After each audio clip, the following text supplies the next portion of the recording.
ശ്രീ അഭിലാഷ്, ഈ ശബരിമല സ്വർണ്ണക്കൊള്ളയിൽ അകത്തായവരൊക്കെ അതിൻ്റെ സ്വാഭാവിക ജാമ്യത്തിൽ പുറത്തിറങ്ങുന്ന ഒരു കാഴ്ചയാണ് നമ്മൾ കാണുന്നത്. അപ്പോൾ നമ്മുടെ മുമ്പിൽ ഈ കൊള്ള ഒരു സാധാരണ ഒരു സംഭവം പോലായി മാഞ്ഞു പോകുമോ എന്നുള്ളതാണ് വിശ്വാസികളുടെ ചോദ്യം ഇപ്പോൾ ഉയരുന്നത്. താങ്കൾ ഒരു അഡ്വക്കേറ്റ് ആകുമ്പോൾ ഇതിൻ്റെ നിയമപരമായ വശങ്ങളും അറിയാമല്ലോ. ശബരിമല സ്വർണ്ണക്കൊള്ള ഒരു വൈകാരികമായ വിഷയമാണ്.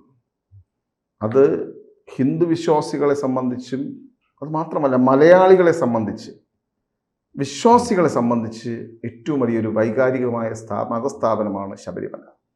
നാനാജാതി മതസ്ഥർ ആ ശബരിമലയിലേക്ക് പോവുകയാണ്. അയ്യപ്പനും വാവലും കൂട്ടുകാരെ പോലെ നിൽക്കുന്ന ഒരു ക്ഷേത്രമാണ് ശബരിമല. മതനിരപേക്ഷതയുടെ ക്ഷേത്രമാണ്. ആ ശബരിമലയിൽ ഒരു സ്വർണ്ണക്കൊള്ള നടന്നു കഴിഞ്ഞാൽ അത് വിശ്വാസ സമൂഹത്തെയും തന്നെ ബാധിക്കുന്ന ഒരു കാര്യമാണ്. പക്ഷെ ആ വിശ്വാസ സമൂഹത്തെ ബാധിക്കുന്ന അതിലെ അന്വേഷണം ഇന്ന് ശരിയായ രീതിയിലാണോ പോകുന്നത് എന്ന് വിശ്വാസ സമൂഹവും കേരളത്തിലെ പൊതുസമൂഹവും സംശയിക്കുകയാണ്. അദ്ദേഹം നേരത്തെ സൂചിപ്പിച്ചതുപോലെ അത് വെറും ഒരു മോഷണ കേസായി മാത്രം മാറി പോവുകയാണോ എന്ന് സംശയിക്കുകയാണ്. കാരണം സാധാരണ നിലയിൽ ഒരു 90 ദിവസത്തിനകം ചാർജ് ഷീറ്റ് കൊടുക്കാൻ സാധിക്കണം. അതിന് സാധിച്ചില്ലെങ്കിൽ ഒരു താൽക്കാലിക ചാർജ് ഷീറ്റെങ്കിലും താൽക്കാലിക കുറ്റപത്രമെങ്കിലും കൊടുത്ത് നിർത്തണമായിരുന്നു.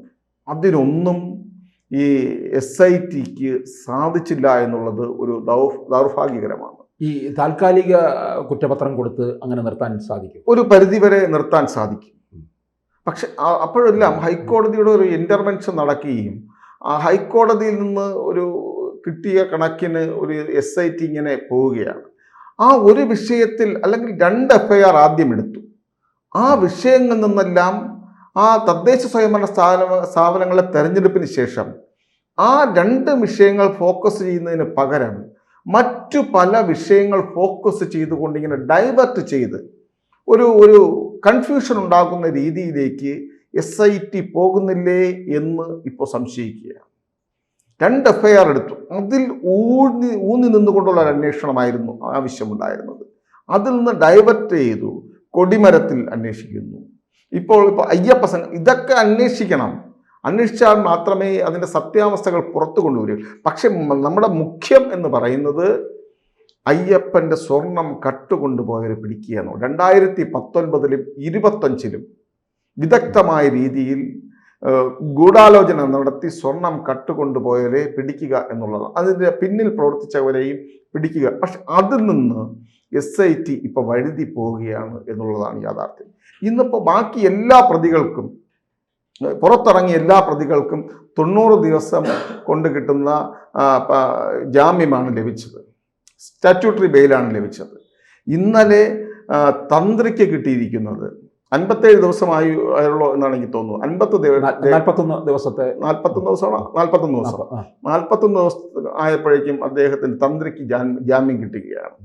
അപ്പോൾ അതിൽ ആ കുറ്റവാളിയിൽ അത്രത്തോളം ഗ്രാവിറ്റി ഉണ്ടായിരുന്നോ എന്നും സംശയിക്കേണ്ടിയിരിക്കുന്നു.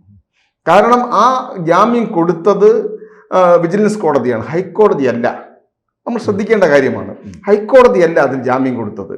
അത് ഏത് കോടതിയാണോ കേസ് കൈകാര്യം ചെയ്യുന്നത് ആ കോടതി തന്നെയാണ്. ജില്ലാ കോടതി റാങ്കിലുള്ള വിജിലൻസ് കോടതിയാണ്, കൊല്ലം വിജിലൻസ് കോടതിയാണ് ജാമ്യം കൊടുത്തത്. അപ്പോൾ അത്രത്തോളം ഒരു ഗ്രാവിറ്റി തന്ത്രിയിൽ ഉണ്ടായിരുന്നു എന്ന് നമുക്ക് സംശയിക്കുന്നുണ്ട്. എന്തായാലും ചിലപ്പോൾ ചന്ദ്രയ്ക്ക് പങ്ക് ഉണ്ടാകാം. അതൊക്കെ അന്വേഷണത്തിലും നീതിയുക്തമായ വിചാരണയിലും ഒക്കെയാണ് ഇത് വെളിപ്പെടേണ്ടത്. അതെല്ലാം പുറത്തു വരണം. പക്ഷേ SITയിൽ ചില സംശയങ്ങൾ, ഒരു ബാഹ്യ ഇടപെടൽ ഉണ്ടോ എന്ന് സംശയിക്കേണ്ടിയിരിക്കുന്നു. കാരണം അതിന് ഈ തദ്ദേശ സ്വയംഭരണ സ്ഥാപനങ്ങളുടെ തെരഞ്ഞെടുപ്പിന് ശേഷം അതിനെ ഡൈവേർട്ട് ചെയ്ത് കൊണ്ടുപോകുന്ന രീതിയിലേക്ക് പോവുകയാണ് കാര്യങ്ങൾ. ഈ കർശനമായ ഉപാധികളോടുകൂടിയാണ് ഈ സ്വാഭാവിക ജാമ്യം നൽകിയിരിക്കുന്നത്. ഇപ്പൊ തന്ത്രിക്ക് തന്നെ കേരളം വിട്ടു പോകാൻ പാടില്ല, പ്രത്യേകിച്ച് പത്തനംതിട്ടയിലേക്ക് കടക്കരുതെന്ന് പറഞ്ഞുകൊണ്ട്. കാരണം പത്തനംതിട്ട ജില്ലയിലാണ് ശബരിമല സ്ഥിതി ചെയ്യുന്നത്. ഇത്തരം ഉപാധികൾ ഉണ്ടെങ്കിൽ പോലും ഇവർക്ക് രക്ഷപ്പെടാനുള്ള പഴുതില്ലേ എന്ന് പറഞ്ഞാൽ ഇതിൽ നിന്ന്, ഈ പ്രതിപട്ടികയിൽ നിന്ന് രക്ഷപ്പെടാനുള്ള, സാക്ഷികളെ സ്വാധീനിക്കാനുള്ള അത് ഇപ്പോഴും ബാക്കി നിൽക്കുകയാണ്. നിങ്ങൾ മനസ്സിലാക്കണം, ഇത് സാധാരണ ഒരു മോഷണ കേസിൽ അല്ലെങ്കിൽ ഒരു അടിപിടി കേസിൽ വധശ്രമം ഉൾപ്പെടെയുള്ള കേസുകൾ എടുത്തു കഴിഞ്ഞാൽ ഉള്ള ജാമ്യ വ്യവസ്ഥകൾ തന്നെയാണ് ഇതൊക്കെ. ഒരു മോഷണ കേസ് നടന്നു, അല്ലെങ്കിൽ ഒരു വധശ്രമം നടന്നു, ഒരു കൊലക്കേസ് നടന്നു, അതിലൊക്കെയുള്ള ജാമ്യം എന്ന് പറഞ്ഞാൽ ആ ജില്ലയിൽ കയറരുത്, അല്ലെങ്കിൽ ആ പോലീസ് സ്റ്റേഷൻ പരിധിയിൽ കയറരുത്. അതൊക്കെ തന്നെയാണ്. കേരളം വിട്ടുപോകാൻ പാടില്ല, അല്ലെങ്കിൽ ഇന്ത്യ വിട്ടുപോകാൻ പാടില്ല. അതെല്ലാം സാധാരണയായി ജാമ്യം കൊടുക്കുമ്പോൾ കോടതികൾ വയ്ക്കുന്ന ഉപാധികൾ തന്നെയാണ്. അതിനെ കർശന ഉപാധികളെന്ന് നമുക്കങ്ങനെ ഒരു അഭിഭാഷകൻ എന്നുള്ള നിലയിൽ നമുക്കത് അങ്ങനെ പറയാൻ സാധിക്കില്ല. ഇത് സാധാരണയായി ബെയിൽ കൊടുക്കുമ്പോൾ, ജാമ്യം കൊടുക്കുമ്പോൾ കോടതികൾ വെക്കുന്ന ഉപാധികൾ തന്നെയാണിത്. പക്ഷെ ഇതിപ്പോൾ പത്തനംതിട്ടയിൽ കടന്നു പോകാൻ സാധിച്ചില്ലെങ്കിലും സാക്ഷികളെ സ്വാധീനിക്കാൻ സാധിക്കുമല്ലോ. പത്തനംതിട്ടയിൽ ഒതുങ്ങുന്ന ഒരു ക്രൈം അല്ലല്ലോ ഇത്. ഇത് ഇന്ത്യയിൽ ഒതുങ്ങുന്ന ക്രൈമാണോ എന്നും നമുക്കറിയില്ല. ഇത് കേരളത്തിന് പുറത്തേക്ക് പോയി. അപ്പം പത്തനംതിട്ടയിൽ കടന്നു പോയിട്ട് മറ്റൊന്നും ചെയ്യാനില്ല. അപ്പം ഇതിനെല്ലാം സാക്ഷികളെ സ്വാധീനിക്കാൻ സാധിക്കും. ഈ അന്വേഷണം ശരിയായ രീതിയിലല്ല പോകുന്നത് എന്ന് സംശയിക്കേണ്ടിയിരിക്കുന്നു. ഇത് ഹൈക്കോടതി ഒരിക്കൽ സുപ്രീം കോടതി പറഞ്ഞ ദൈവത്തിനെ പോലും നിങ്ങൾ വെറുതെ വിട്ടില്ലല്ലോ എന്നാണ് ചോദിച്ചത് ഇതിന്റെ ഒരു ജാമ്യം പരിഗണിച്ചപ്പോൾ. അപ്പോൾ അതിന്റെ ഗ്രാവിറ്റി എത്രമാത്രം ഉണ്ട് എന്ന് നിങ്ങൾ മനസ്സിലാക്കണം.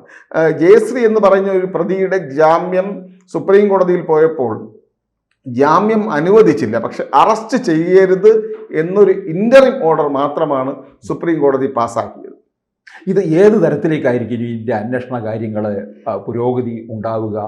ഇനി ബാക്കിയുള്ളവരും ഒക്കെ ഇത്തരത്തിൽ സ്വാഭാവിക ജാമ്യത്തിൽ പുറത്തുവയ്ക്ക് വരും? നിശ്ചയമായും ഇതിൽ ബാക്കിയുള്ളവരും സ്വാഭാവിക ജാമ്യത്തിൽ പുറത്തിറങ്ങും.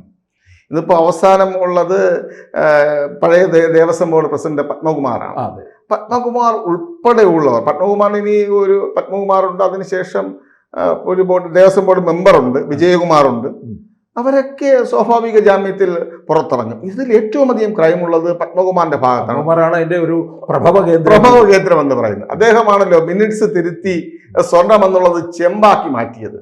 അപ്പോൾ അദ്ദേഹവും സ്വാഭാവിക ജാമ്യത്തിൽ പുറത്തിറങ്ങും. അപ്പോൾ അടുത്ത നിയമസഭാ തെരഞ്ഞെടുപ്പിന്റെ കാലഘട്ടമാകുമ്പോഴേക്കും എല്ലാ പ്രതികളും പുറത്തു നിൽക്കുന്ന ഒരു അവസ്ഥ ഉണ്ടാകും. വീണ്ടും ഈ അന്വേഷണമെല്ലാം ഇങ്ങനെ ഡൈവേർട്ട് ചെയ്ത് മറ്റ് ചില അന്വേഷണങ്ങളിലേക്ക് വേണമെങ്കിൽ അതെല്ലാം അന്വേഷിക്കുവാൻ വേറൊരു സ്പെഷ്യൽ ഇൻവെസ്റ്റിഗേഷൻ ടീമിനെ വെക്കാലോ.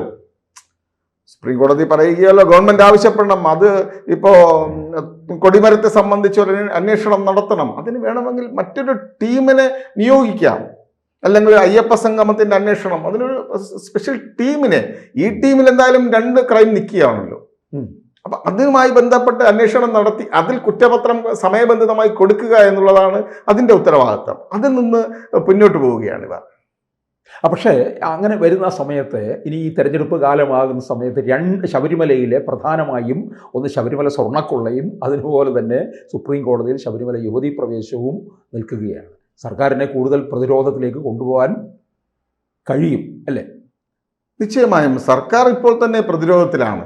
യുവതീ പ്രവേശനത്തിൽ എന്ത് പറയണമെന്ന് അവർ അയ്യപ്പ സംഗമം നടത്തിയപ്പോൾ ചില സാമുദായിക നേതാക്കന്മാരെയൊക്കെ വിളിച്ചു വരുത്തി പറഞ്ഞത് ഞങ്ങൾ ഇതിൽ നിന്ന് പുറകോട്ട് പോയി എന്നുള്ളതാണ്. പക്ഷെ അവർ സുപ്രീം കോടതിയിൽ അത് പറയുവാൻ തയ്യാറാകുന്നില്ല. സുപ്രീം കോടതി പറഞ്ഞിരിക്കുന്നത് എന്താണ്? മാർച്ച് മാസത്തിന് മുമ്പ് ഒരു ഡേറ്റ് പറഞ്ഞിട്ടുണ്ടല്ലോ, അതിനു മുൻപ് നിങ്ങൾക്ക് പറയുവാനുള്ള വാദം എഴുതി നൽകുവാനാണ് പറയുന്നത്. അപ്പോൾ നിശ്ചയമായും ഗവൺമെന്റിന് മുന്നോട്ട് പോകാമെങ്കിൽ അത് പറയാം. പക്ഷേ ഇന്ന് മെനഞ്ഞാന്നും പറഞ്ഞത്, സുപ്രീം കോടതിയിൽ പറഞ്ഞത്, അവിടെ പറഞ്ഞെടുത്ത് തന്നെയാണ് ഗവൺമെന്റ് നിൽക്കുന്നത്. നാളിതുവരെ ഒരു മാറ്റവും ഇല്ല എന്നുള്ളതാണ്. അപ്പോൾ ഗവൺമെന്റ് പ്രതിരോധത്തിലാവണം, അല്ലെങ്കിൽ പറയണം സാഹചര്യങ്ങൾ ഇങ്ങനെയാണ്.